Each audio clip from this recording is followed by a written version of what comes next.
Second चालू झाले. रामकृष्ण हरी. मी पुन्हा एकदा आपल्या सेवेला हरिभक्त परायण चंद्रकांत पांडुरंग कारंडे. मी जरी मुंबई महानगरपालिकेत शिक्षक असलो, 6 तासाची नोकरी असली तरी उरलेला जो वेळ आहे साधारण 24 तासापैकी 5 तास माझे हे गेले 4 वर्षापासूनची सवय आहे. रामकृष्ण विठ्ठल केशवा गोविंद माधवा हा मंत्र जप मी लिहित असतो.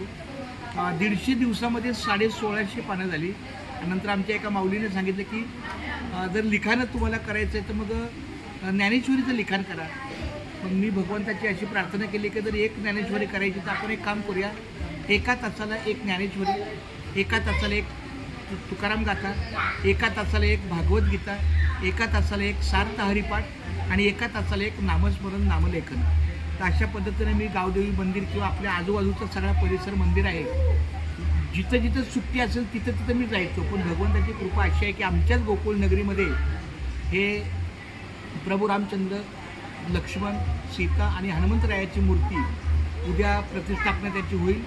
आज त्याच्या पूर्वसंध्येला इथं फार सुंदर असं नियोजन झालं, भजन झालं, पुजाऱ्यांच्या हातून किंवा ब्राह्मणांच्या हातून त्याची जी काही धार्मिक विधी आहे ती झालेली आहे. आणि आता मला ही जागा इतकी छान वाटते की संध्याकाळी मला वाटते, सकाळी माझा 1 तास कुठे जाईल तर विठ्ठल मंदिरात जाईल.